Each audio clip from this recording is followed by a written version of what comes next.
set? The meeting will come to order. Before we begin, we'd like to have a pledge of allegiance led by Lieutenant Randall.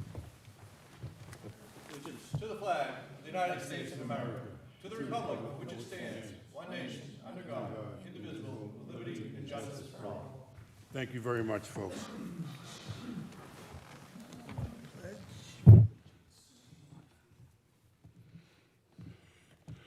The following matters will come before the License Commission today. This is our regularly scheduled meeting. The meeting previously filed with the city clerk.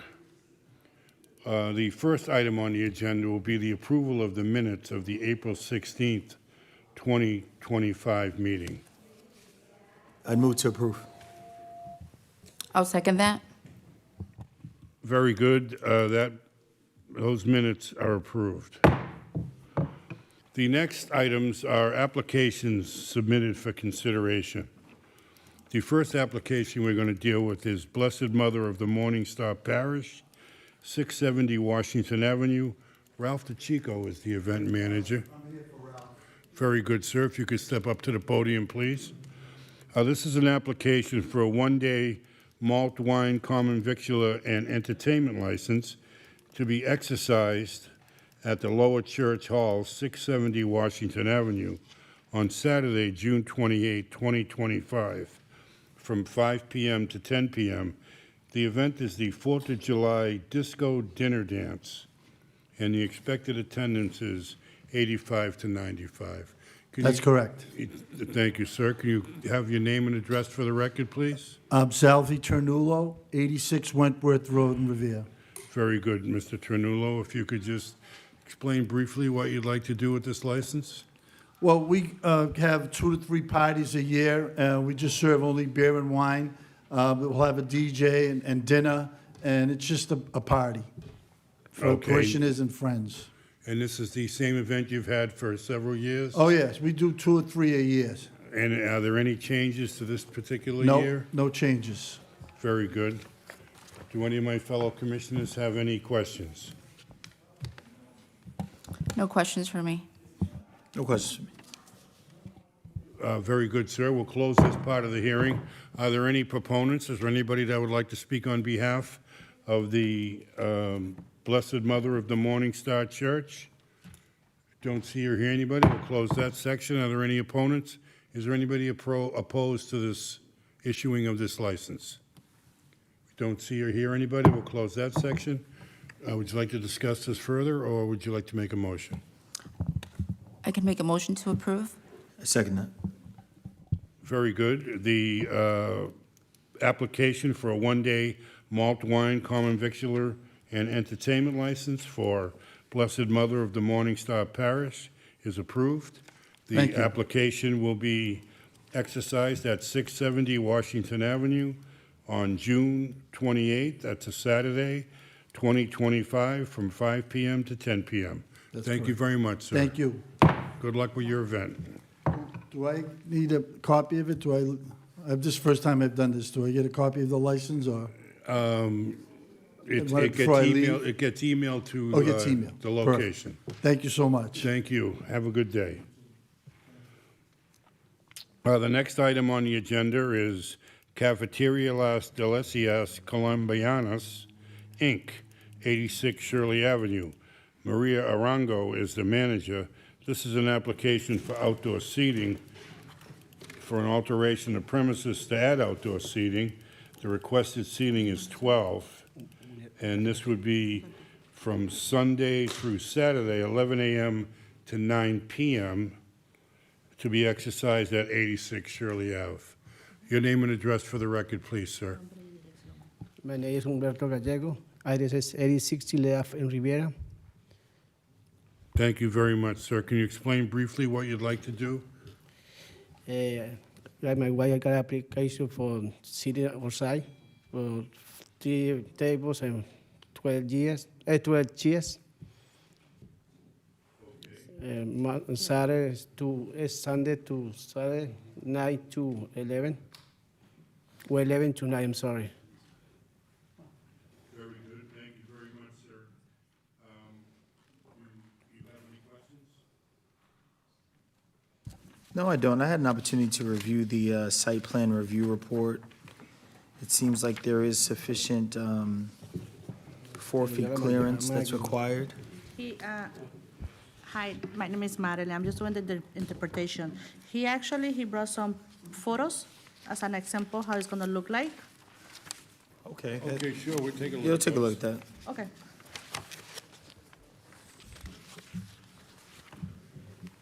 Thank you. Is this the first time you're doing the outdoor Yeah. seating? That's good. Yes.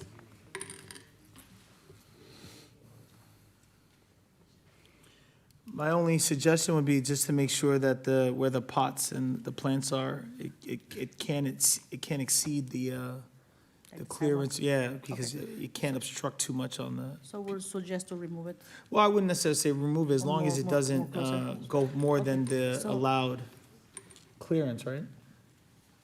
Lo que Is dice, that, is what? Exactly. okay, dice que las plantas podría moverlas más cerca a las mesas o no ponerlas. So you need to just make sure you have at least a 4 feet clearance so that people can walk. So que la cera esté a 4 pies para Yeah, que tenga that's que more ser. than 4 feet. I check it out. From where the plants are to the sidewalk? Oh, so as it looks like right That's- there, it looks like it's 4 feet. Okay. Yo la medí, está mal que cosa. That's all I have. Okay, thank you very much, sir. You have any questions? No, it looks good to me.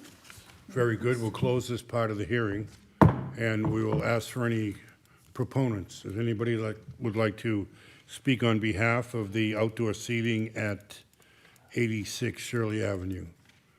Don't see or hear anybody. We'll close that section. Is there anybody opposed? Anybody opposed to the issuing of this license? Don't see or hear anybody. We'll close that section. Would you like to make a motion or discuss it further? I would like to make a motion to approve. I'd second that.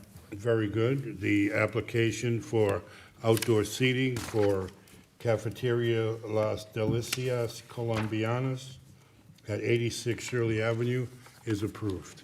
Thank you very much, sir. Good luck. Sir, if I Thank could you. just That's- ask for one question. Yes, sir. It's been brought to my attention by actually a couple people that come to your restaurant, that the prices on the menu are different than what is charged. And I know it says on the top of the menu that prices are subject to change, Okay. but that is in Spanish, and so, I put it both, Spanish and English. yes, if you But could do that, that I would put it be both, Spanish very and English. helpful. They're giving the new menus almost in 1 or 2 weeks. Come the new menus. The price. Great. Bilingual. Thank you very much, sir. We Thank you very appreciate much. that. Thank you. Good luck. Okay. De nada.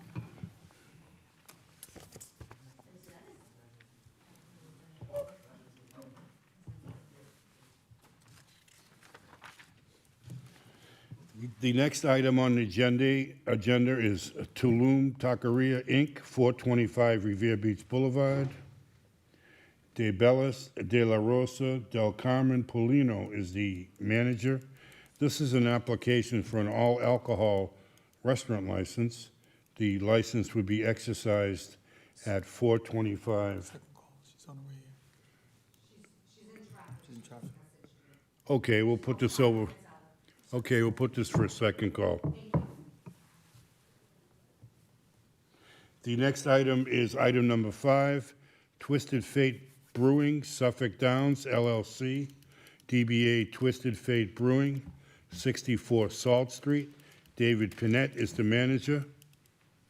This is an application for a farmer brewery pouring permit, a common victular license, and an entertainment license.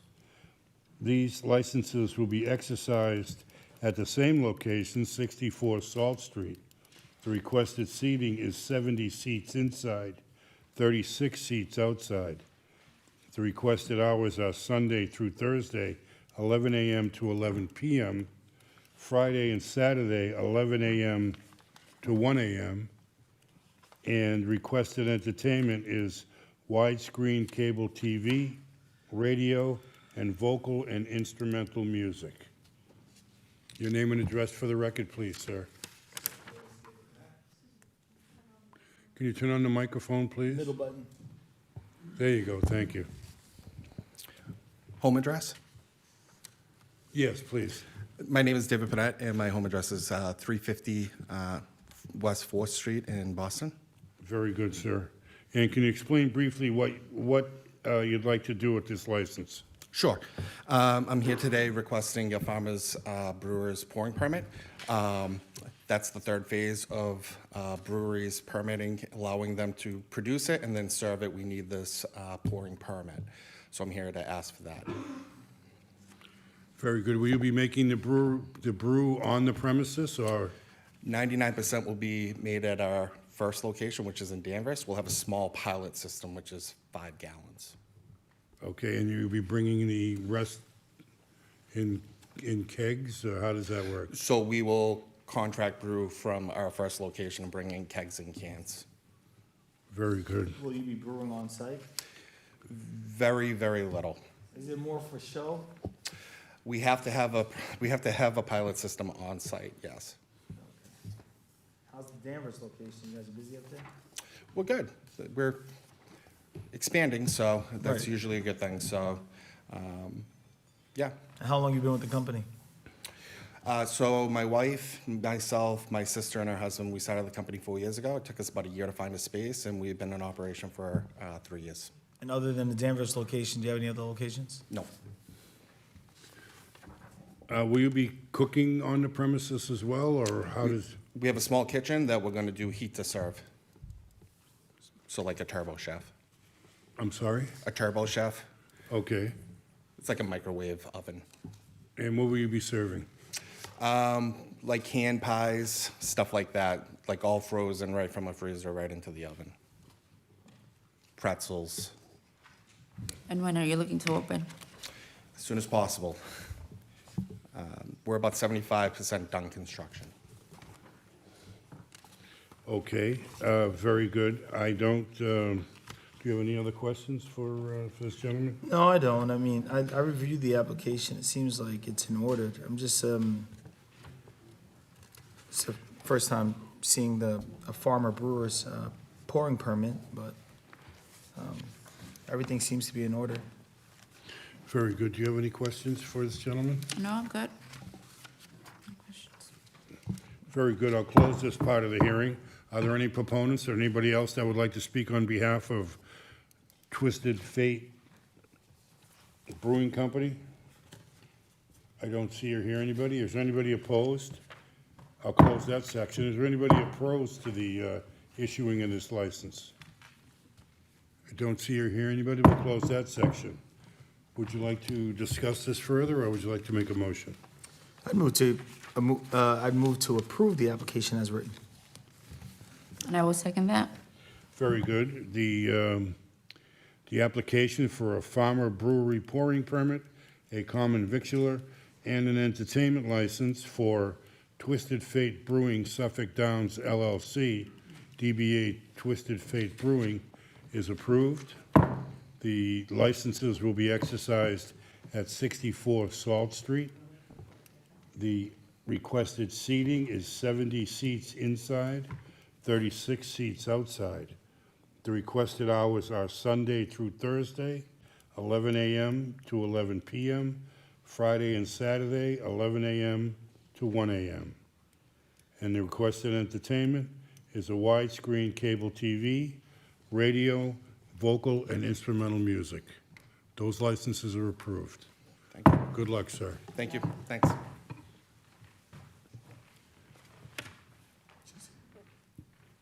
Item number 4, Tulum Taqueria, Inc., 625 Revere Beach Boulevard. Good afternoon. De Bellis, De La Rosa, Del Carmen, Polino is the manager. This is an application for an all-alcohol restaurant license.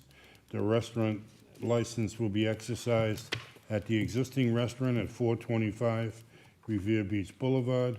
The requested hours are Sunday through Saturday, 6 a.m. to 2 a.m., and the requested seating is 20. Your name and address for the record, please. Yes, Stabilis De La Rosa, and my address is 1 Gibson Way, Revere, Mass. Very good. Can you explain what you'd like to do with this all-alcohol restaurant license? Yeah, so on behalf of Tulum Taqueria, located at 425 Revere Beach Boulevard, we respectfully submit this statement in support of our application for a liquor license. As a locally owned minority and female-operated small business, Tulum is proud to contribute to the cultural and economic vitality of Revere Beach. We are seeking a liquor license to responsibly serve alcoholic beverages that complement our traditional Mexican cuisine and enhance the overall dining experience for our patrons. Approval of our application will allow us to, one, elevate the customer experience by offering carefully curated beers, wine, and culturally inspired cocktails that pair with our food offerings. It would also increase foot traffic to Revere Beach, particularly during the summer months, supporting not only our business, but also neighboring establishments through greater visitor engagement. It will create new employment opportunities and support the financial stability of our current team by generating additional revenue streams. And we will operate in strict compliance with all local and state alcohol service laws, including the training of staff in safe alcohol handling through TIP certification and adherence to all public safety measures. We recognize the respect and responsibility that comes with holding a liquor license. Our team is committed to maintaining a family-friendly and community-oriented environment, and we are prepared to meet all regulatory obligations with the highest standards and professionalism. Thank you. Very good. Thank you very much for that. Have you worked in a environment that serves liquor in the past? Yes, sir. I was a bartender in the Seaport for 10 years. I worked at 75 Liberty Wharf, and I also was a bartender at Del Frisco's, both in Seaport. Very good. Thank you very much.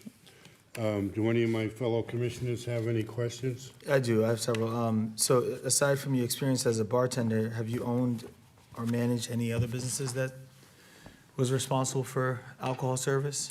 No, I managed the 75 Liberty Wharf Bar. That was the only one. I was there for quite some time. They're the same owner of Cheers and Beacon Hill, so I would go from Beacon Hill to Seaport But locations. are you identifying yourself as the manager, or are you identifying as simply a bartender? I was the bar manager. You're the bar manager. Correct. And so this is your first business venture?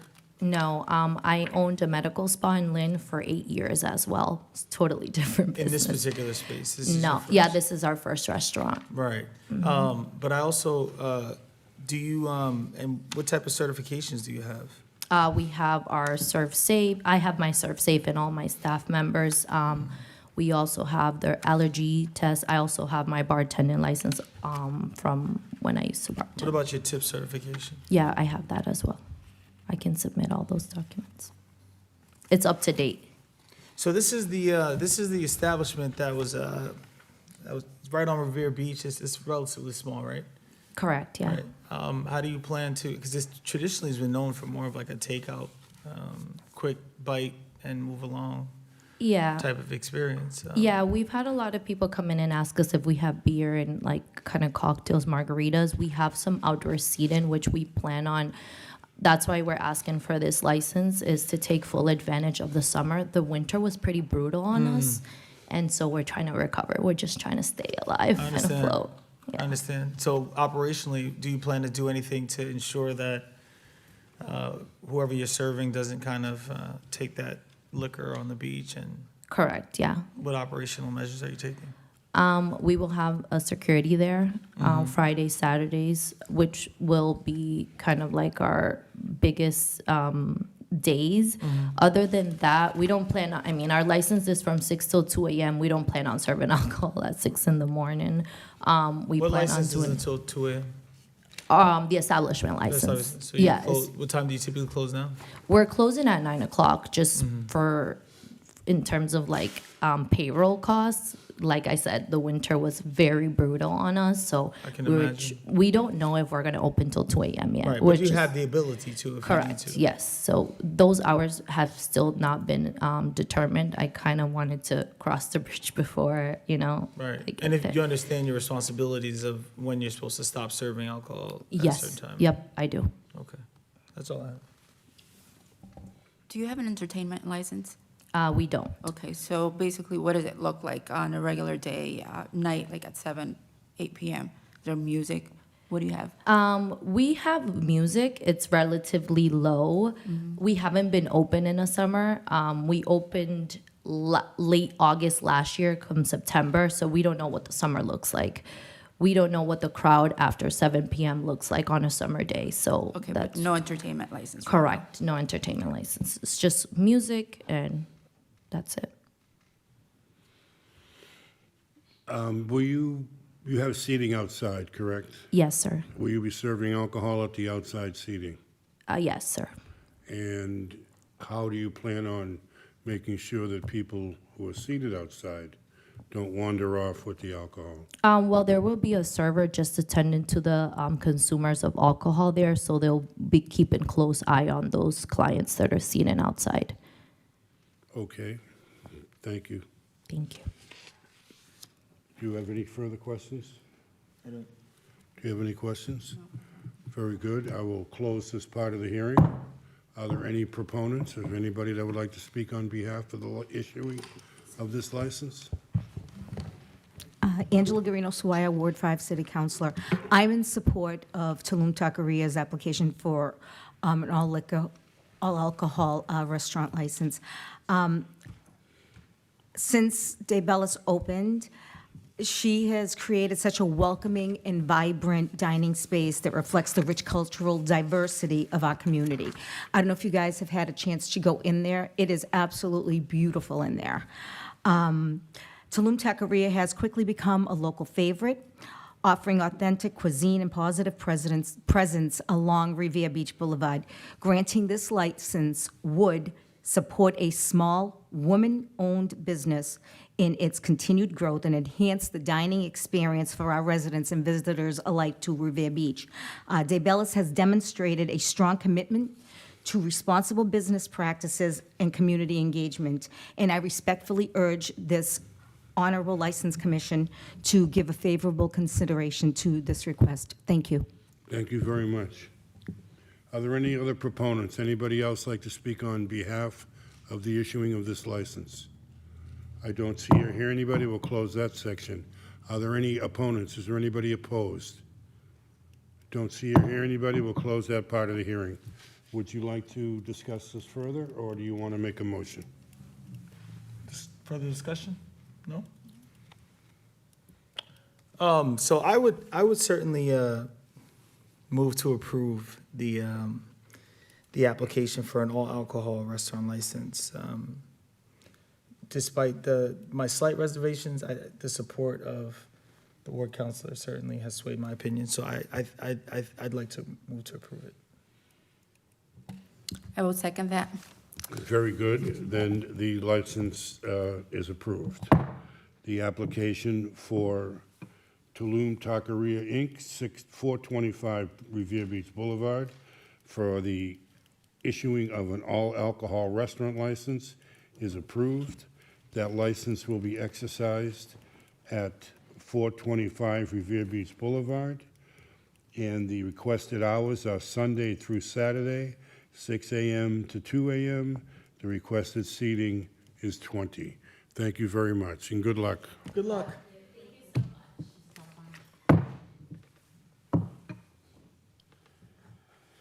And we have some additions to the agenda. Item number 6, the Association of Islamic Charitable Projects, Griswold Park. Rawan Chaban is the event manager. This is an application for a one-day common victular entertainment license. The application for Islamic Charitable Projects for a one-day common victular entertainment license to be exercised at Griswold Park on Sunday, June 8th, 2025, from 12 p.m. to 5 p.m. Your name and address for the record, please. Hi, good afternoon. Sarah Nahas. Very good. Can you explain what you'd like to do with this license? Yes, so every year we usually hold a event to celebrate our yearly holiday of Eid. It's an Islamic holiday. In the event, we usually have bounce houses. We do like trivia for the kids. We give out gifts. And we've held it before at Beachmont. We've done it sometimes on Marble Street. And this year we wanted to use the address that was listed. Rowan filled the application. She's my coworker as well. And she requested the field across. We've used it before for things for the association, but this is the first time we're going to be using it for this actual event. So it's just a celebration. It's a one-day license we're requesting just to celebrate our holiday that's in June. Okay. Thank you very much. Sure. Griswold Park. Yeah, it's the baseball field. That's Okay.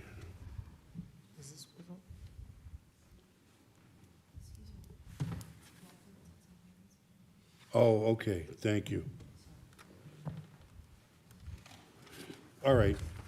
I was wondering, I'm looking at the photograph and I'm trying to say, where is that? But yeah. it is We sent over like an updated picture, but I think you don't have it. I think they requested a more updated of just that field and where everything's gonna go. I think you printed off the larger one. Okay, good, well, thank you. Now that it's been brought to my attention where it is, it's all become clear to me, thank you. You're welcome. I don't have any questions. Do you have any questions that you'd like to ask? So I see the attendance 600 in the past years. Is it usually? Yeah, the I mean, same? it's varies, but we wanted to put a number where it's at the most case, the most that we probably would get would be that much. But it's varied from 300, 400. It's usually not at once. Throughout the 5-hour block, people are coming and going. So we just kind of put how many people roughly will come. So we don't say 200 and then 600 people will show up. So we just like to be on the safe side. Do you have any questions that you'd like to ask? No, I don't. Very good.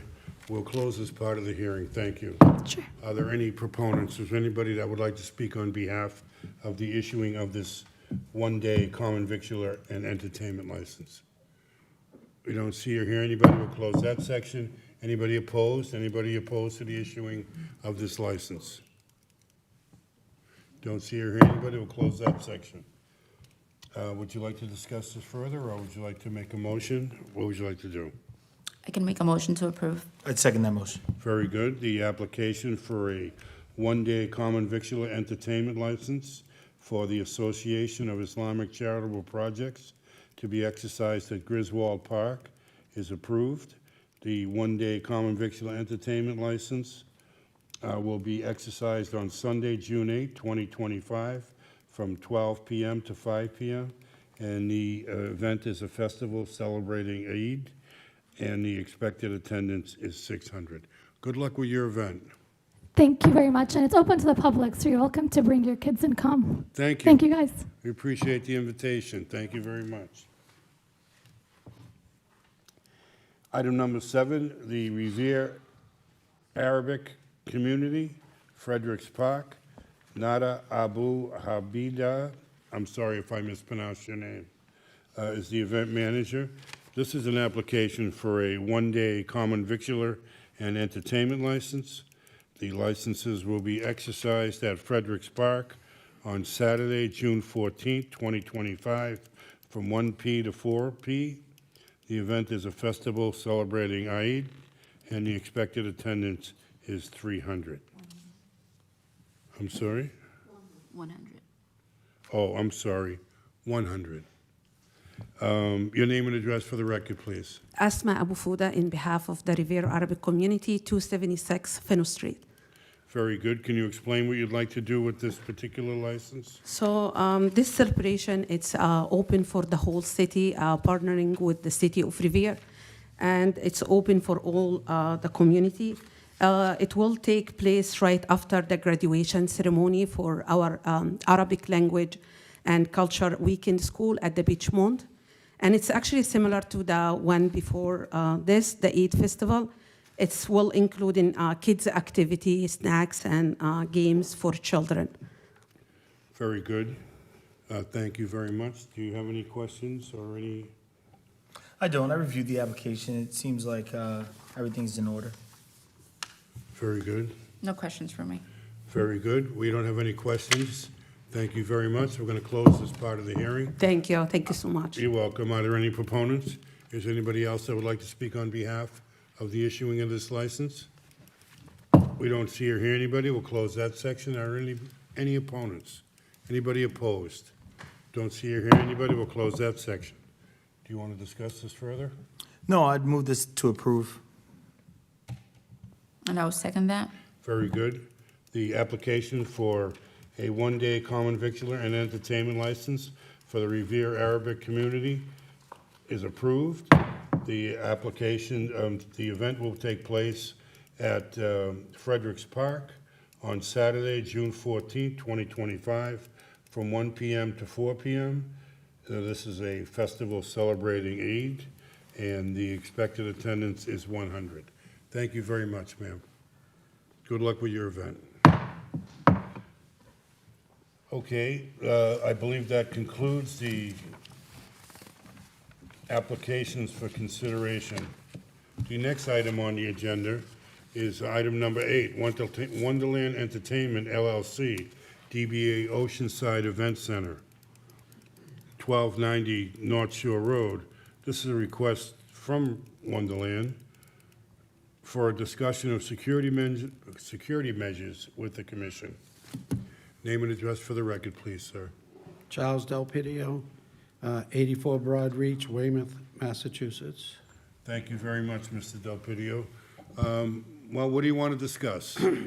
Well, first and foremost, Deputy Chief Paul Shivers, we had a talk before we opened this hearing up, and we went over a bunch of things, and we've made a solution with the fire department, and we're very happy with what he offered to us. Which is what? We will have a detail when the main room is open. Now, we have 2 other small rooms, and when we have the other 2 small rooms going, sometimes the ballroom isn't open. So that means that we're gonna have 2 policemen and a fireman, which comes to almost like $1,200 before we even open the doors. The rooms are small, and for me to try to bring in other business, I can't do it that way.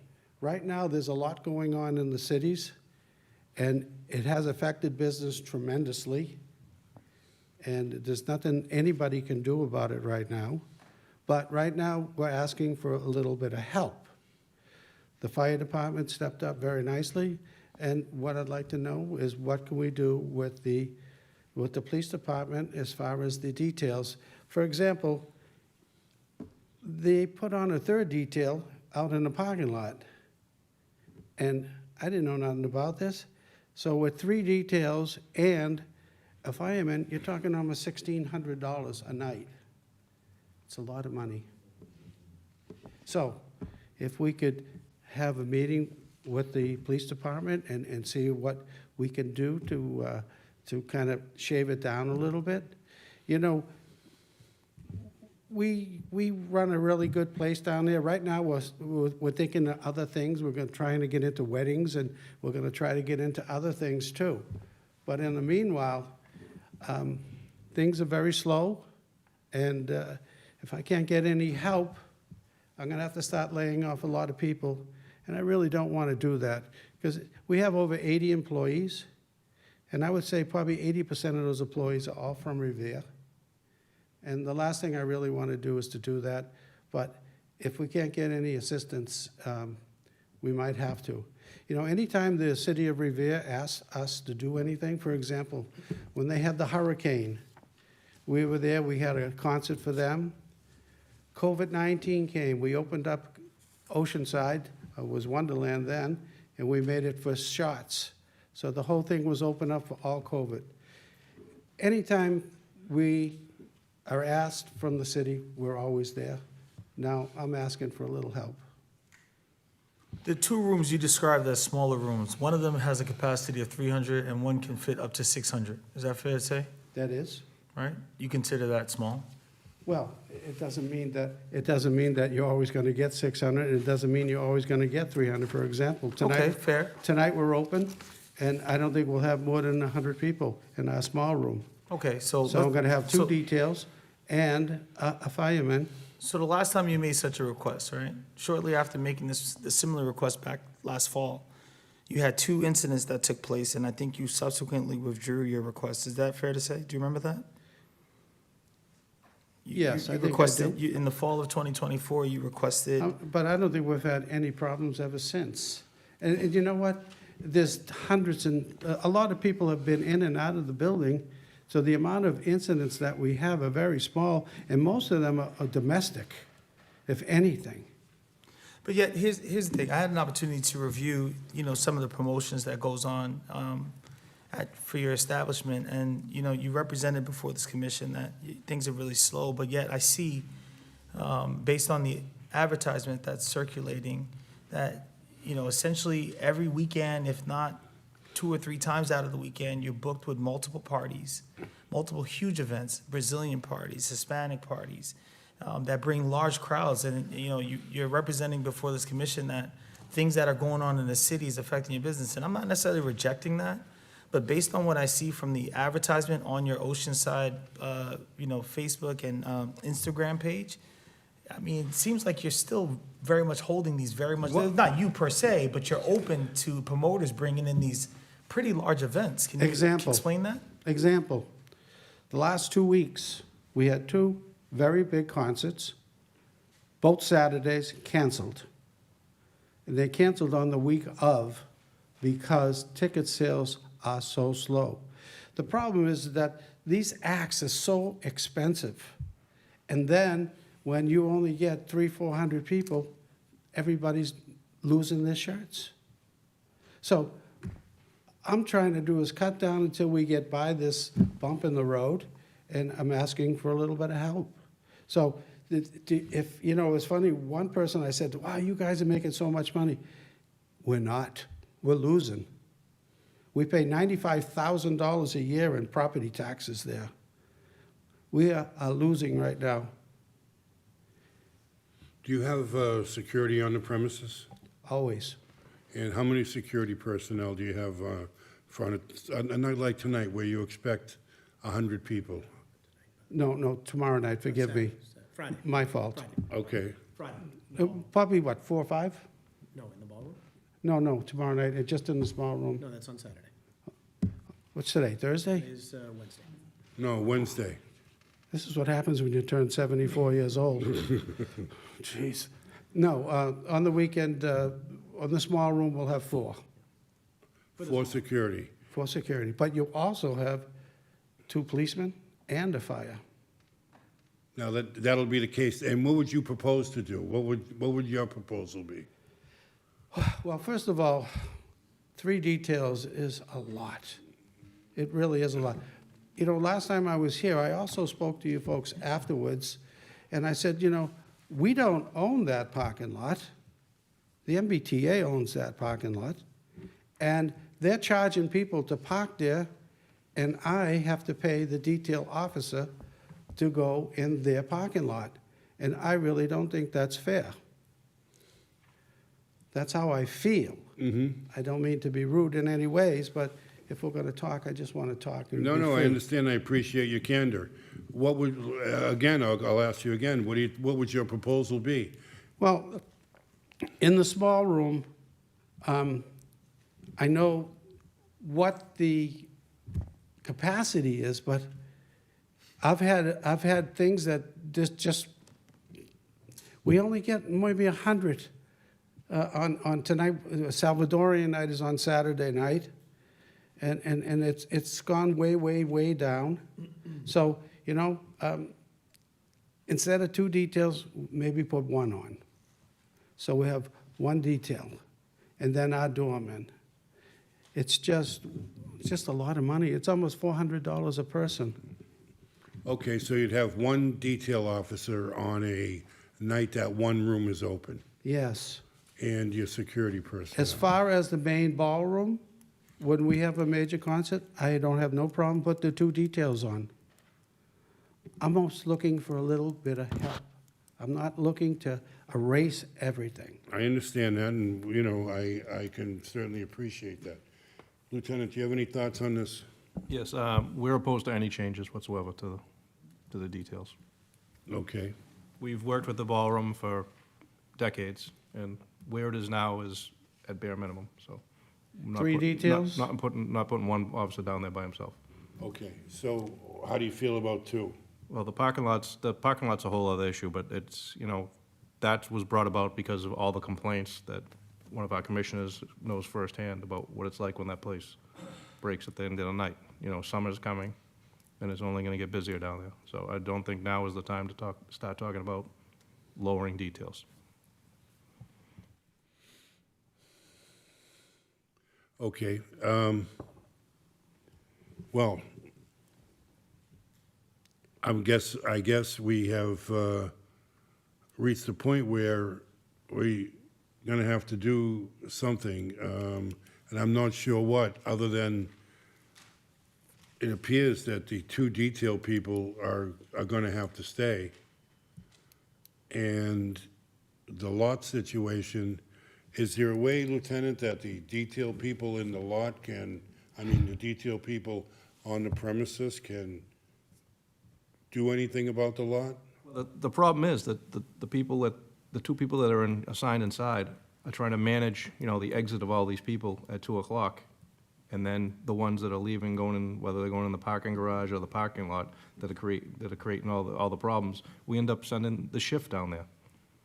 And it's not right for the taxpayers of Revere to be footing the bill for security at the ballroom. The detail officers that are there inside, what time do they typically arrive? Are they there in the beginning of the night, or do they come typically towards the end of the event? Yeah, they're not, what are we starting at 10 now? It's maybe about 10:30, 11 is when. Yeah. Is there a minimum number of hours that they need to be on detail? The minimum is 4 hours. And there's no real wiggle room to that? Because it seems to me. No, that's by contract. That's by contract. Yeah. Well, unfortunately, if we can't get any help, then we'll have to start laying off people, and I really don't want to do that. And I understand what you're saying, and I appreciate what you're saying, but 3 officers, downtown Boston, we have major nightclubs with capacities 1,500. We have 0 police officers. I'm not saying, Oceanside has been very good to the police department. The police department's been very good to us. So, I'd like to think that we've all had a great working relationship, but right now, I'm still asking for help. Otherwise, we may have to close this place. Lieutenant Randall, so I know that, so is it the security concern that if you believe that if we reduce it from, I think he said that there's 3 being posted at, would it be a bigger security concern if you had 2 as opposed to 3? If we had 2, there would be nobody in the parking lot. That's how it would have to shake out. So for the 4 hours, there's someone just sitting in the parking lot, patrolling the parking lot? Yeah.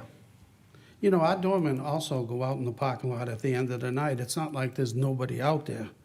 So to say that there's nobody out there, that is really not true. We do have people out there. Well, would you renew the effort of your doormen to go out there and move people along in lieu of a 3rd detail officer? Absolutely. Was the decision to put a 3rd officer made by the department, or was that, because you said you didn't know about it? I didn't know nothing about it. How'd that come about, Lieutenant Randall? I'd have to look in and find out exactly when that started, but originally it was a MBTA detail, but the MBTA police on a regular basis aren't able to fill it. The because it's their MBTA parking have lot. never once put a detail out there, as far as I know, because they called me and they says, no, if we put a detail, you're gonna pay for it. I said, you're the one that's making the money in the parking lot, not me. It's your parking lot. If you want to close the parking lot, close it. We got the other garage, we can fill up the other garage. But then again, right now, we can't fill up anything. So why don't you do that? It's not my parking lot, I can't do that. No, why don't you, so you said you can just stop using the lot, why don't you just direct your patrons to go park in the? That's a pretty difficult thing for us to do, that's something that, the MBTA would have to close it off right out front. But you know what? People come for the train, and they're coming to pick up people. So you could never really close it off. You know what I mean? Right, but your patrons use it significantly whenever you have these Yeah, well, they're events. also paying for it too. So it's not like they're parking there for free. I understand that, but so here's the thing with your position, right? You have what is equivalent to a nightclub adjacent to a pretty large parking lot that your business uses. Whether you want to acknowledge it or not, you can't sit here and paint this picture like, well, it's MBTA's lot, and no, the reality is your business profits and takes direct advantage of the fact that you are adjacent to a pretty large parking lot that everyone that frequents your business is able to park comfortably, even if the fact that they pay. So the fact that you're drawing this to your lot, to this lot, you can't escape the responsibility to ensure that the folks that are leaving your business that goes to their cars is doing it orderly and safely without incident, because the reason why they're there is directly related and correlates to your business. You know the biggest problem with that parking lot? There's only one means of egress. There's only one way to get in and one way to get out. So there's not like there's two exits, so cars could move along. And that's why traffic might move a little slower when we're busy. But we clean the parking lot, we police the parking lot. I don't know what you want me to say. Again, I'm just gonna say that things are very slow, and if we can't get some help, I don't know, I won't be able to open up the other rooms to try to bring in some extra revenue, because it's just too much. Either that, or I'll just not have no doorman, and I'll have the policemen do it. And that's the last thing they want. They don't want that responsibility. They're there to oversee us, really, to make sure everything is good. And the police officers that have come have been great. We've got no problem with anybody. But now we're asking for a little help, and that's really the bottom line, and that's about as far as I can say anything, really. All right, well, I think we have, I mean, I don't really know what to, what kind of relief we can get here. Yeah. It seems that the police position is that the detail situation needs to stay. I'd like to hear from the fire department.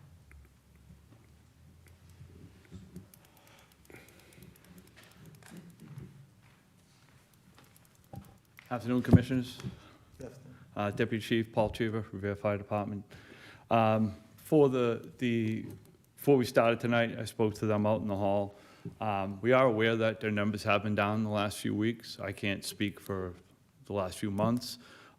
They did have some events that were posted that went from the ballroom, ended up getting shifted upstairs because they didn't sell enough tickets to use the ballroom.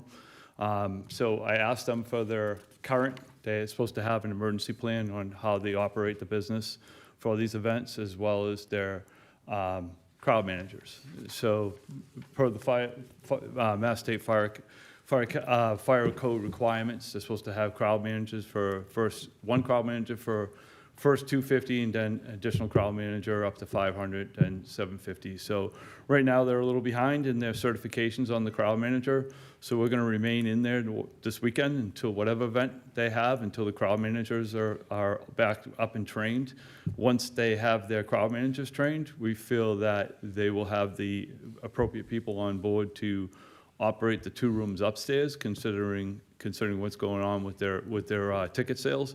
However, we insist that we still be present in the ballroom, and the ballroom's open.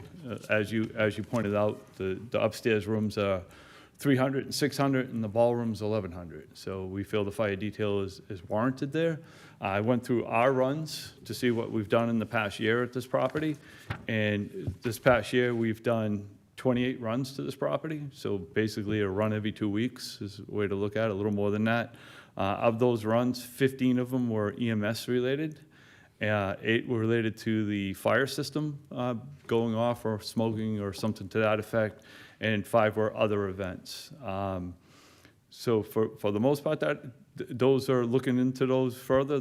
Most of them were related to the ballroom. So we still feel that we need a presence in the ballroom, and they agreed to continue that presence. We're going to give them some relief upstairs. If we move forward and we start having some problems in the rooms upstairs, we'll revisit this again by letting the commission know that we want to reinstate the fire detail upstairs. Very good. Thank you, Deputy. Sure. All right, well, what are your thoughts on increasing your presence in the parking lot and see how that goes? And eliminating the third officer detail? We can do that. One police officer is equivalent to almost 4.5 doormen pay-wise. So, you know, we can put more people around and make sure. I don't think we've really had a lot of problems at all lately, for quite a while. And let me ask you a question, please. Has the tenants been complaining about noise lately? Not that I'm aware of. No. Now, if we do have an uptick in noise and complaints, we're gonna have to revisit the person in the parking lot. But at this point, I mean, Lieutenant, would you be all right with that? Yeah, we'll do whatever the commission wants. Summer's coming, so we'll see. You know, we're just trying to make a living there. We're not trying to do anything that, we're trying to skip corners on anything. Nor have we ever tried to skip any corners with the fire department or the police department. We've always been right there, right up front with anything and everything. Well, I mean, you are getting your relief, at least some relief. Thank you. We'll see how this goes. Obviously, if we have any other issues, I say we do it for like a 60-day trial period, instead of, and just kind of see what happens in that time period. Okay, let me say one last thing, please. As far as the small room, like Saturday night, we have 100 people. Do we still have to have 2 details? With the potential for what we have, you know, historically at that building, I'm not sending one police officer there by himself. So they'll have no detail, or they'll have, There isn't a situation where, let's say there's 2 booked, and let's say you see that there's 100 people in there, like, you can't. if they call, they can call and cancel prior, you know, prior to the 2 hour, I think it's a 2-hour window prior to the start, if there's only gonna be a small amount. Yeah, we certainly have no problem with that. So we can cut it to 1? One detail. Right, if there's only gonna be 100 people, that's one thing, but we can't have 400 people and only 1 officer. No, I agree with you. I Do agree your with officers you. keep like a detail log or after their shift, or it's just No. only like if there's an incident? Only if there's an incident. do you count the patrons coming in the door? Absolutely. So I would honestly propose that we do it for like a 60-day trial period to see if there's anything that happens during that time period, and with the understanding that at the conclusion of the 60 days, if there are incidents or if there's an uptick in incidents, that it would resort back to the full. So basically, detail. what do we have here? Just a 3rd detail will be gone in the ballroom? Well, And I if guess, we- and it depends, if you're only having 100 people, We'll then go down to 1? you're down to 1? But you would have to cancel up to 2 hours in advance. Yeah, they'll have to cancel that 2 hours, yeah, 2 hours. Okay, 2 hours so in the advance. 2 hours before, they'd cancel and go down to What's that? 1? Yeah. Okay. And so that would give you some relief? Yes, absolutely. You know, I came here today to get a small relief. I didn't come here to wipe everything out. You know, Oceanside Event Center, a lot of people go there, and a lot of people absolutely love going there. The Revere people get to see major, major acts, and there's nowhere else they can see that around this area. If I had to close that place down, I'm sure it'd be sorely missed. No, you run a good business. People, obviously, the ballroom has been in Revere it's an iconic venue. You've done a great job managing it, you know, so we're hoping that we can work together and come to a resolution that satisfies everybody. I thank And you. that's what we tried to do here today. I thank you. I just want to say something really quick. Yes. I know, and I just want to agree with you on something here, that, this whole immigration situation, I've seen a lot of business hurting, okay? Yes. And we're here to help you guys. The reason why, obviously, the police detail is needed there is because there have been, incidents in the past. It's not a place where, we've never heard of any incidents. So I just want to say it again, that we're here to help you guys. We just, Thank you. To say that there'd never be an incident, I could never say that.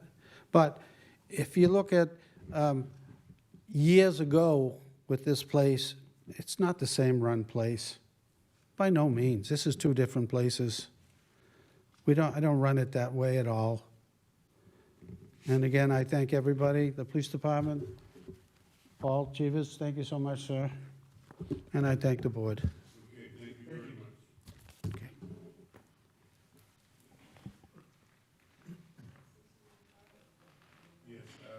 Just so we're clear, Mr. Del Pidio, this would be a 60-day trial period, so you can come back in 60 days and we can look at where we are and what we've done, okay? And hopefully it'll all be good. So we'll go for the best. Great. Thank you very much, sir. Thank you. The next item on the agenda is MFRP Corp., DBA The Squire. This is a hearing into failure to provide adequate security. And this is a continuation from our March meeting.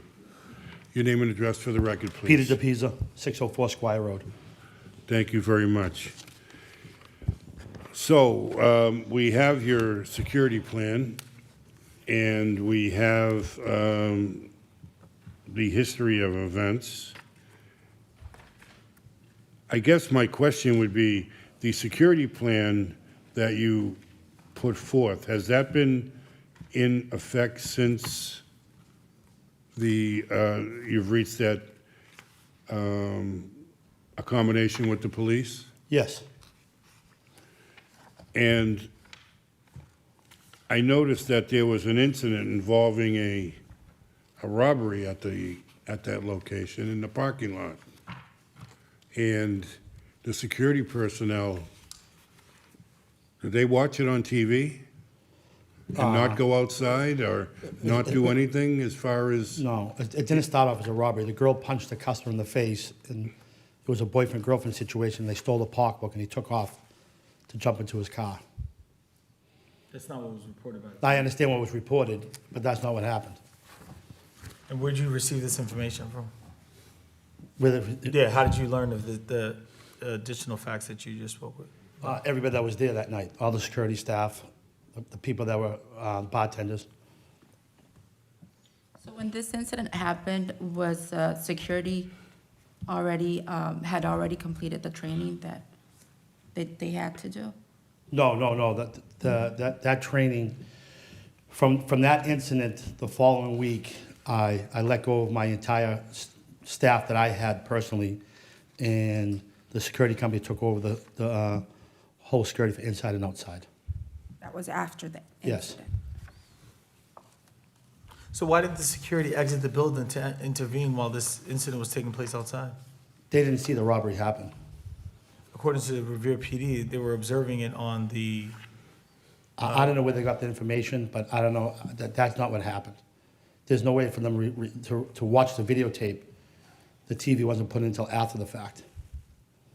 there's no way to view the monitor the cameras? Correct. The monitor on the camera was upstairs at that time. Huh. Who's the supervisor on duty that night? Who was working that night? Was it you or your brother? Was head of security there? Who was there? I believe my brother was on duty that night.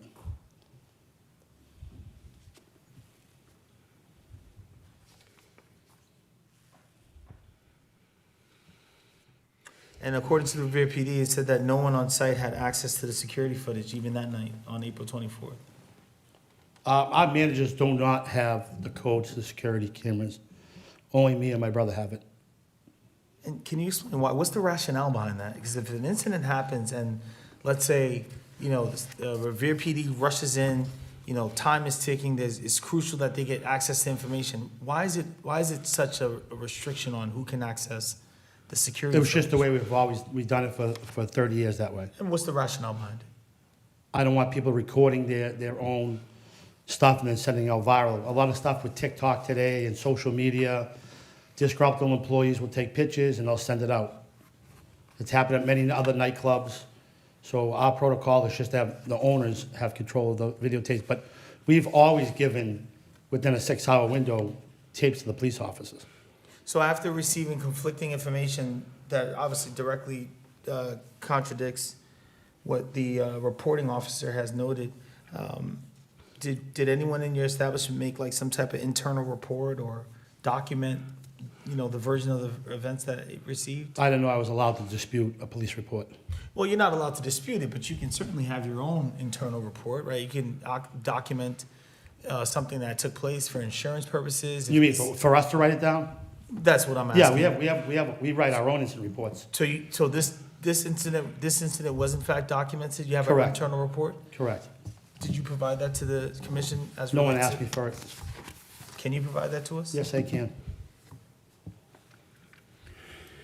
I'm reading from the police report, and it indicates that security was observing the incident through a TV screen located by the front door, which shows the video from the security cameras. Is that accurate? That camera's now there, that TV's there now. At that day, it was not there. Well, how could it be in the police report if it wasn't there? I'm not disputing a police report. I mean, there's been thousands of police reports that have been misrepresented over the years. That's a whole topic for a whole Well, this different seems time. pretty specific, where a gentleman is saying he's viewing it at the front door, and you're saying it How would a wasn't there. police officer know what he's doing if he wasn't inside the building? That's according to the reports he received. Who did he receive a report from? And then, are you aware that 911 was only called after one of your patrons went to security to urge them to call 911, and that's when 911 was I called? don't believe that story either. Our staff is trained, always call 911. 911 is our friend. So we never hold back from calling the police.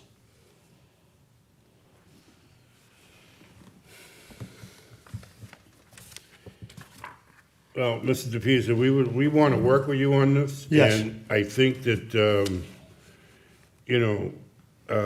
it appears that you are taking steps to clean up the exterior, and you have a security company.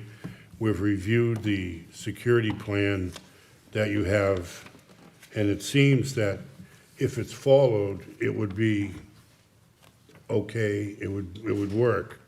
However, just based on this one incident that we have, it doesn't appear that I mean, it's after- being followed. I'm sorry to interrupt you. After that incident happened, I laid off my entire door staff, and I took the control of the security company to monitor. They have a supervisor on duty, they have 3 guys inside, they have 1 guy outside. Everything's running smoothly. I have 2 managers on duty. I also have myself or my brothers there every night. So everything's been running smooth. And you've had no incidents since this incident? Correct.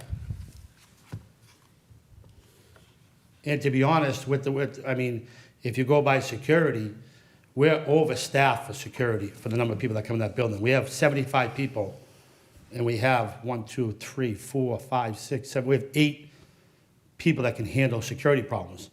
Not to say anything, but Wonderland Ballroom, they're looking at 1 for every 100 people. We're looking at 8 for every 70 people. I mean, that's overkill, but we're doing the best we can to clean up the operation. And I believe we're doing a great job. Okay, well, I mean, I have no evidence to the contrary other than that police report that, Right, but the girl punched the guy in the face. The guy took her pocketbook and took off. And she held onto the door to try to get her pocketbook back. I mean, I do see a very detailed security plan. We just need to make sure it works. Yes. Well, I think the security plan is largely window dressings. I think it's containing a lot of boilerplate language I think the language about the training and the cameras and the lighting and all that stuff that he has in the parking lot, I think that's all fluff. Because what I found here is that there was no real-time intervention. You're placing responsibility on a victim who got punched, who was violently beat up in front of your establishment, where a police officer responded, who interviewed multiple people, said that this individual was being attacked and your security personnel was watching them. There's no supervisor accountability here, and there's certainly no external patrol or enforcement in the parking lot in accordance to this boilerplate security plan that you put in front of us. So I don't buy it personally. I'm looking at the history and the repeated incidents of failure, managerial failure on the part of the Squire. I'm not certainly in a position to wait until something significantly happens in your business for us to act and do something. So, when something happens, according to your security plan, there's supposed to be immediate response. According to the Revere Police, security watched on a live assault and did nothing. Manager, according to your security plan, the manager in security was supposed to have access to the surveillance footage. According to Revere PD, the manager claimed that no one could access it, and you just reinforced that in this hearing today.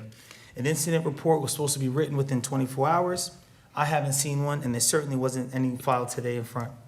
Your security plan also proposed that a prompt response call to 911 was supposed to be by your staff, and according to Revere PD, which I find credible, said that the police were only called after a secondhand report was given to security personnel, which prompted that individual to call us 911. And then lastly, which I also think there's a responsibility on the establishment part, is that $18,000 bill, who I guess now is $14,704. The bill is now Updated. 8,000. 7,000 right now. Oh, okay, I didn't read the updated, sorry, this is the old report. So this, okay, so $7,130 is owed, which obviously a significant portion was paid, so I take that back. I was looking at the previous hearing packet that we received. So that was a mistake on the report that you got. There are Was it a mistakes mistake? made. So it was never 14,000? No, what I'm saying is, that was a mistake. That was, today's balance is 7,100, correct? Yes. So, So mistakes do get made in reports, So- that's all I'm saying. no, I was looking at an old report. Okay. This wasn't a mistake. At Okay. one point, you owed 18,000.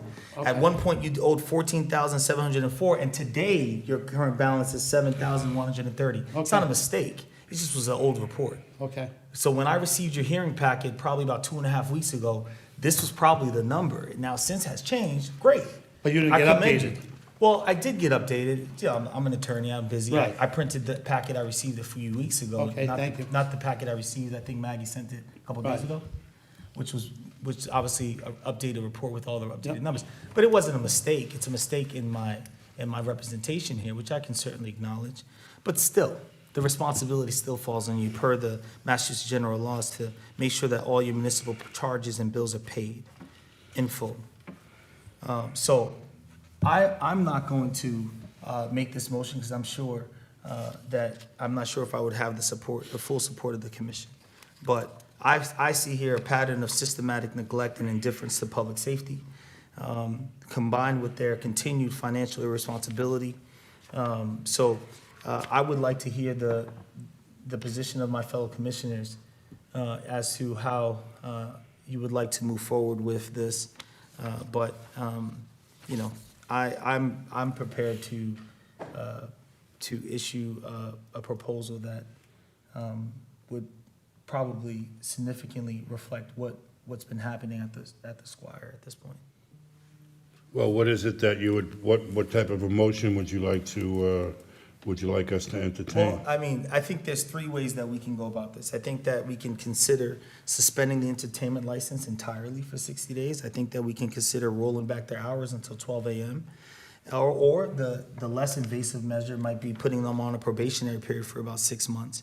Or the next 90 days. I think 6 months is a little too long, considering the last violent attempt, incident that happened in April, which I think, maybe the commission would consider, but certainly my position would be rolling back the hours till 12, and seeing what happens from there.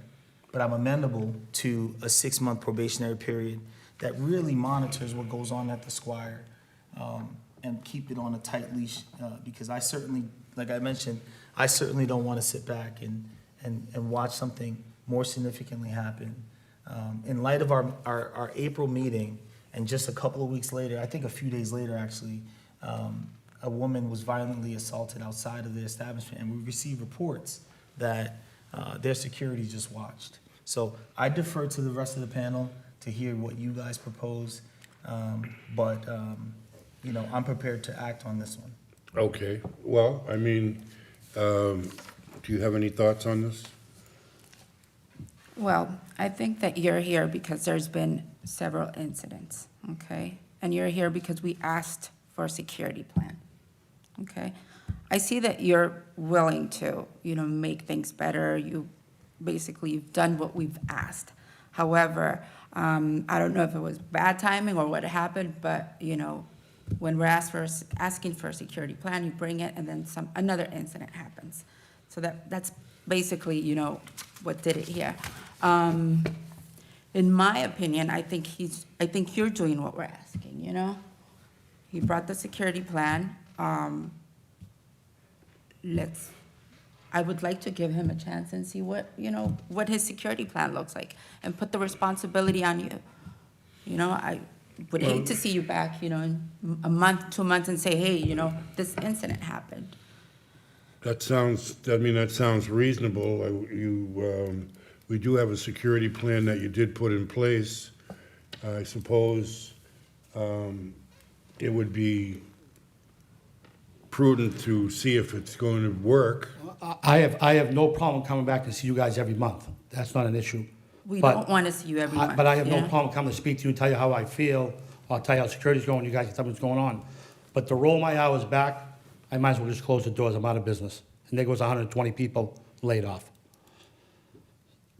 No, I understand what you're saying, but by the same token, you know, we do have an obligation to protect the public. And if your security people are gonna watch things occur on TV, Can we open up an investigation and find out who told the police officer that, so we can find what's going on? Because, and go talk to the victim. The victim has never I mean, if she was violently assaulted in my parking lot, I would have been sued by now. Today is a sue-happy state, she would have sued me. Let's go talk to the victim. Let's go talk to the staff. Let's open an investigation there. I have no problem with that. Well, you just said you changed the people you had there. No, I understand that, but I don't know who the police officer talked to. What's the person's name? What's the victim's name? Let's go talk to these people. well, I mean, that's something I mean, give me a chance to defend myself in that situation. You're taking one side, which is the police officer. well, I mean, we are gonna take the police officer's side, you know, because absent any other information, that's who is doing the city's bidding. That's who is out there protecting the city, and that's why we would take his position. Now, I don't have a problem with allowing the security plan to unfold a little bit.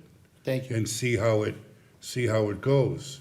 But I understand what my fellow commissioner is concerned about, is that if we walk out this door and then over the weekend, something happens and someone gets seriously hurt, it's on us for failing to act. And I want you to understand the seriousness, because then we would have no problem rolling back your hours, whether it shuts out 120 people or not. I understand, but rolling back the hours is telling me that only crime happens after midnight. We all know that crime happens at 8 in the morning, 9 in the morning, 10 in the morning. I understand that, but, you know, the longer you serve alcohol, the more alcohol people drink, the more likely it is that they're gonna be involved in things. And based on the times that the incidents have happened. Right. Alcohol sales right now are off 40%. So alcohol is not the problem with the situation, where people get into fights and stealing pocketbooks. I mean, alcohol sales are down 40% across the United States. So I'm not blaming it on alcohol. I think it's bad timing on our situation. Unfortunately, two people got in a fight, they stole each other's pocketbooks, and they took off. I understand that shouldn't happen. I don't want it to happen.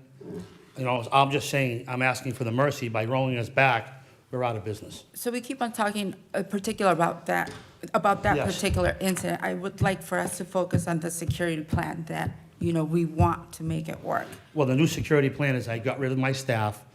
The security company, who's trained professionals, are on site, 3 inside, 1 outside. There's a supervisor that stops by. The owner of the security company stops by. You have me and my brother there. You have 2 managers on duty. I mean, there's a lot of people there watching, over 70 people. To operate for 60 days and bring them back and see what it looks like at that point. I'd be open to that. Would you be open to something like that? Absolutely. Would you be open to something like that? All right, so I'm gonna make a motion. The motion will be that we're gonna allow the security plan to unfold for a period of 60 days. All right, and then you can come back after 60 days and we'll see what it looks like. But if there are any incidents at all during that 60-day period, we're coming back the next meeting, okay? And we will deal with whatever that issue is. And whatever is in the police report, that's what we're going to accept as the word of what happened. And I don't know how much plainer I can make it than that. You have the complete security operation, you have the plan. Let's see how it works. Thank you. I would also ask that you submit any internal reports that, if there's an incident that happens in the next 60 days, I would ask that you submit an internal report by your security company describing, or even from you or your brother, describing and explaining what happened, especially if it contradicts what's reported by the review. Thank you, I appreciate that. So that's the motion.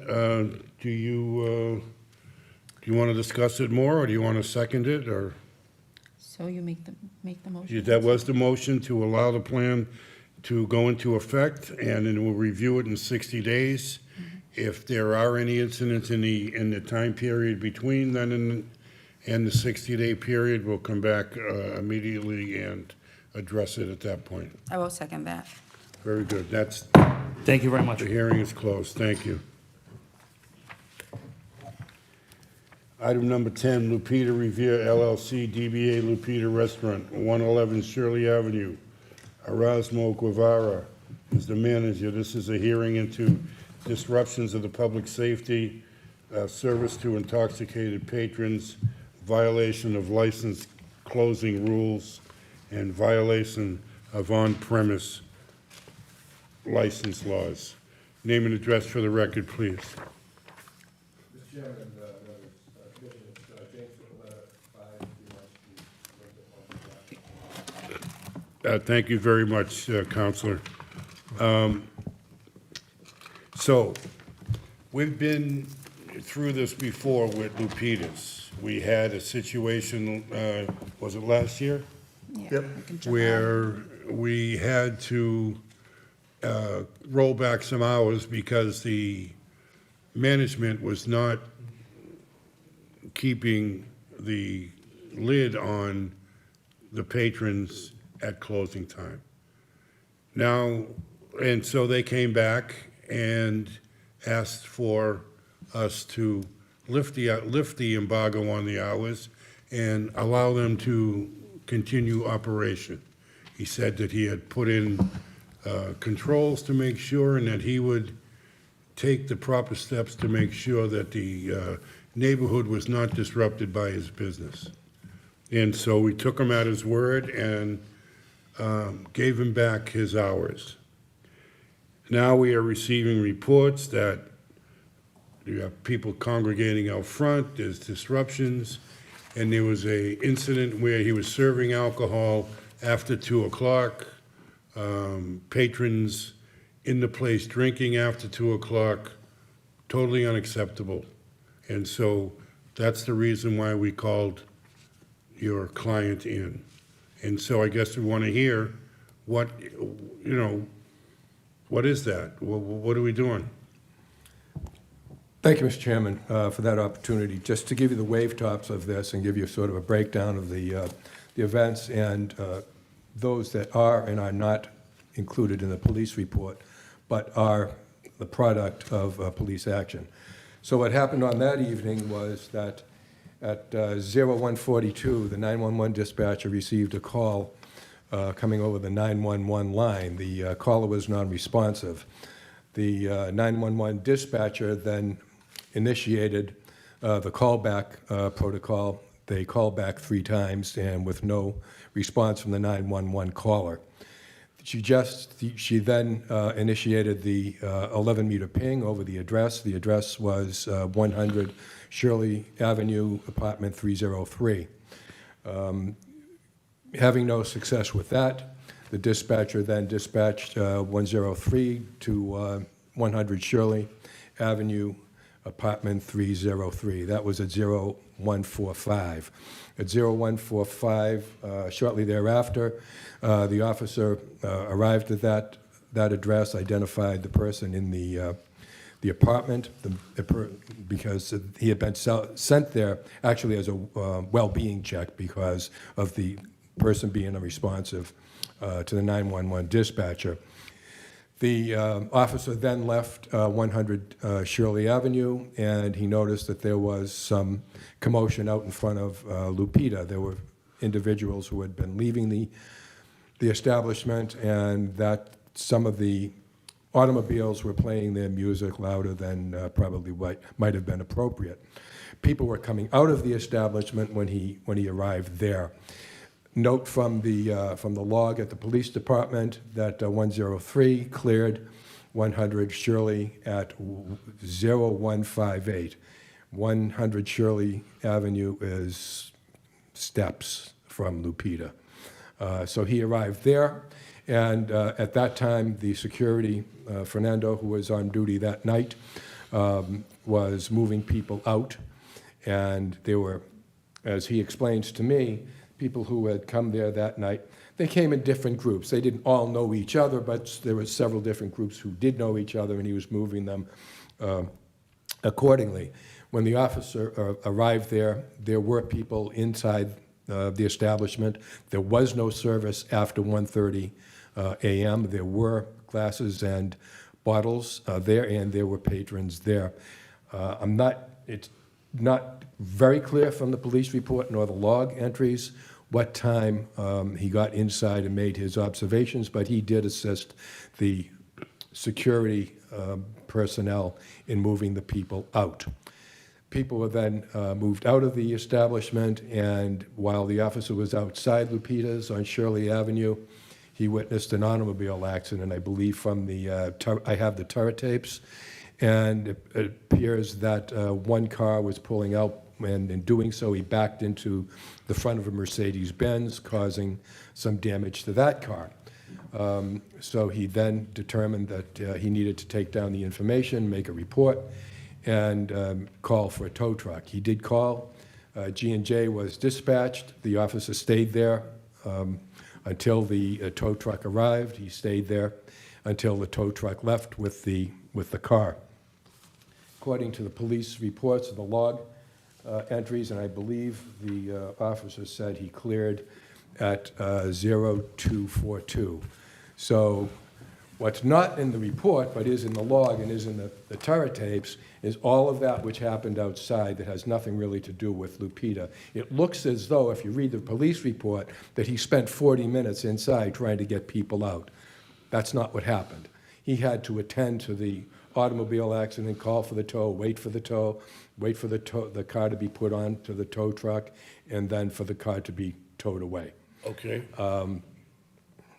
If you'd like to hear the turret tape, I'm No, happy to play it. But I'll take you at your word, because I'm seeing that the police report does say that he was able to clear the area of Yes. Lupita's at 2:40. Right, Okay, so I'll take you at your word that that's out front of the place, there was a car accident.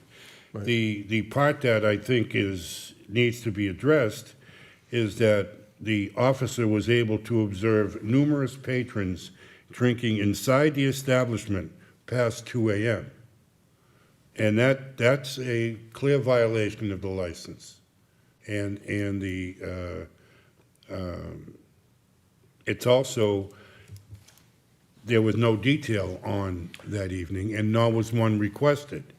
And so that was another one of the contingencies that we had for weekends, was that he was going to get a detail officer when he had busy nights, and this was apparently a busy night, and there was no detail officer requested.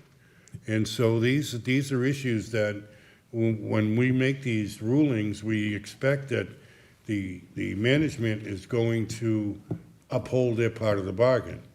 I mean, we're not there every night at closing, and we're not there when it's time to order a detail officer. We expect the management to be able to handle that. And so those are the problems that I think we need to address. Do you have anything you'd like Indeed, to add? Mr. Commissioner, that was an oversight on my part as well. Thank you for focusing on that. They do have that. This was a Sunday night going into Monday morning, I believe. So they do have a detail on the weekends. They have it on Friday and Saturday, but they do not have it on Sunday. He did have Fernando, who was the security individual who was on duty that night, was there and was moving people out. So yes, we were cognizant of the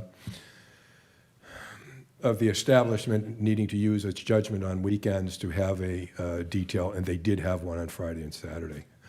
Sunday being a less busy time than Friday and Saturday. They just have never had one on a Sunday. Let me ask you a question, and you can certainly defer to the security Fernando's here. Why has the staff repeatedly allowed intoxicated individuals to exit the bar with drinks in their hand? Yeah, I looked at that. I compared the police department report to the License Commission notice, and I didn't see anything in the police report that indicated that the person coming out of the establishment was intoxicated, nor the person who backed into the other car. He wasn't arrested. He wasn't placed under PC. So I was a little bit curious as to how it got from that writing in the police report to the language that's in the notice, because we didn't have any observation or any knowledge of that, people coming out being intoxicated. Certainly, it's reports. Obviously, they were rambunctious, though. I mean, we can admit to be that. frank with you, in addition to receiving reports from the Revere PD, we also get calls and emails, and folks report things to us on a regular basis that don't necessarily always end up in a police report. So if the office found that this information, included that information in your notice to your client, I am extremely confident that it's based on a report that we received in some way or another, in some capacity. In addition to that report, we also learned that your client has been allowing people to enter between the hours of 1:25 a.m. and 1:30, when they're supposed to be clearing the premises after 1:30 in the morning. So that's also another report that we received, that there's people entering for the first time, at 1:30 in the morning. Yeah, I think they stopped, correct me if I'm wrong, because I think these are conditions that the commission put on them. You have to stop the music at entertainment at 1. Last call has to be no later than 1:30. And I don't know why somebody would come in at 1:25 unless they were trying to dash to get under the wire, but I just didn't see a report, so I apologize for not being able to respond to that. DJ continuing to play music at 1:38 in the morning. So is there a manager on site, like, Yes. every day? So what happened on Sunday? It was approximately 20 people inside of the establishment past 2 a.m. Because your client is there quite often. I see him there a lot when I drive. Hello, my name is Fernando. How you doing, Fernando? Head of security. So, State your address for the record for us. Fernando Tavares. Thank you. The address. Lupita's, 121, Shirley Ave. Sure. Go ahead. So that particular night, saying about the people coming in after 1:30, usually a few people will go out, smoke a cigarette. They might go down the street to the other bar and then come back. Usually if they already been there, I might let them back in because they might have already been with the group that already was inside. Not all the time, everyone's coming in after 1:30. They might have stepped out and then, smoke a cigarette, go down, whatever, they come back up, I'll let them in. which has already been over with. 1:30, the door's locked, and if you leave, you're done. You can't come back in. 1:15, we've been more strict. Also, I wanted to say that when the people at the bar, the people that were standing by the bar, they were still by the bar. They weren't like by the door or out, like getting near the door with their drinks. They were sort of just finishing them off, and it was way before 2 a.m. It was like 1:54, like maybe like 1:50. And I was just saying, let's go, let's go, let's go. That's when the officer came in and kind of assisted me to finish getting them out, just because there was a few that just, were just standing there, just, staring in the daze while I'm saying, let's go. Okay, thank you for that representation. That certainly clarifies a lot of things, at least for me. So, what do we want to do here with this? Well, I mean, what we'd like to do is have the place run it according to the laws of the Commonwealth of Massachusetts. I mean, that would be the ideal thing. All right, Lieutenant Randall, have we gotten any complaints since this incident? No, I ran the logs today. This was the most recent complaint. That was what, in April, right? This was in April? A month Yes. ago? Okay. So you were saying? Well, I mean, we have some remedy. We can roll back the hours again. Or we can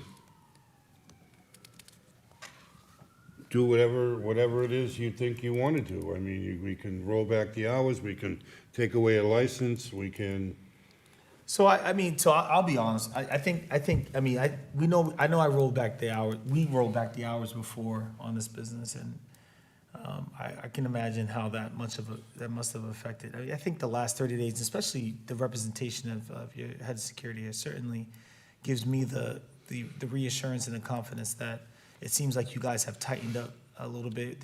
Hasn't been any complaints since then, reading the initial report, I certainly came into this meeting willing to propose either a rollback of your hours or a suspension of your entertainment license. But I've personally driven by Lupita's. I've seen, and I apologize, Mr. Guevara, right? Mr. Guevara. I've personally seen you there. I've seen the, how you guys have been actively working on getting people out, and I can represent that.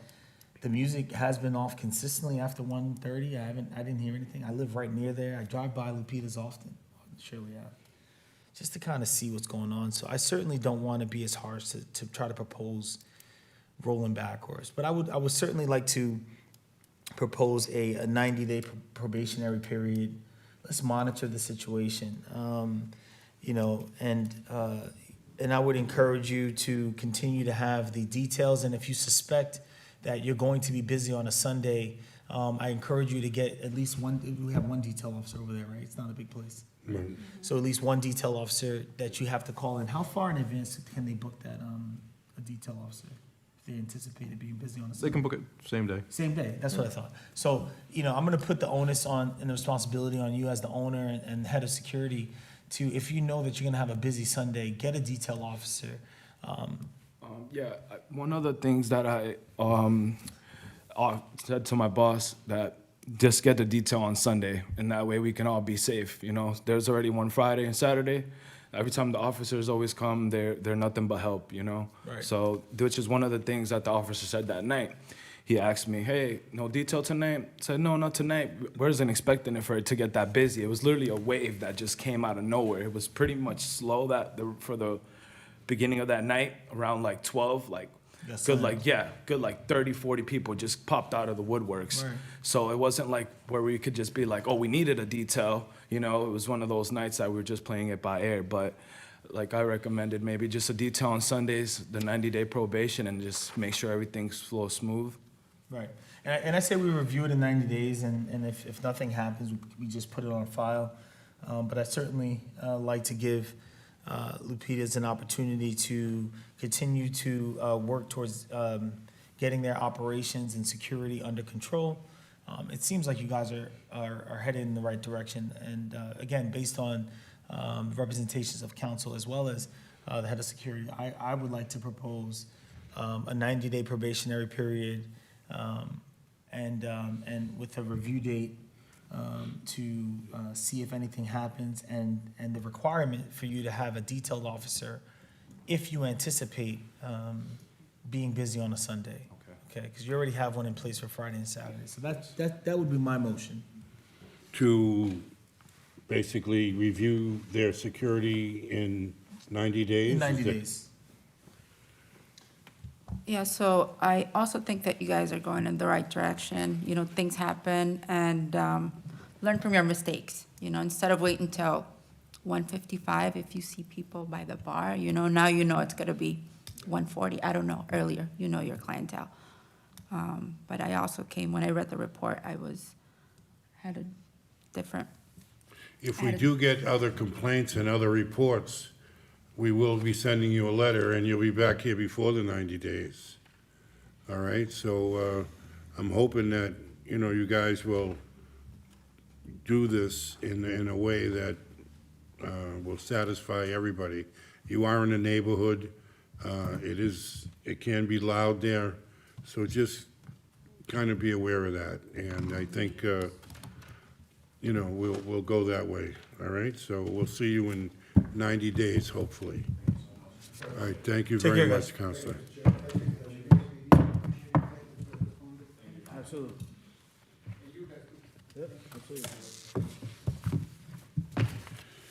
That concludes the hearings. The next items on the agenda are communications.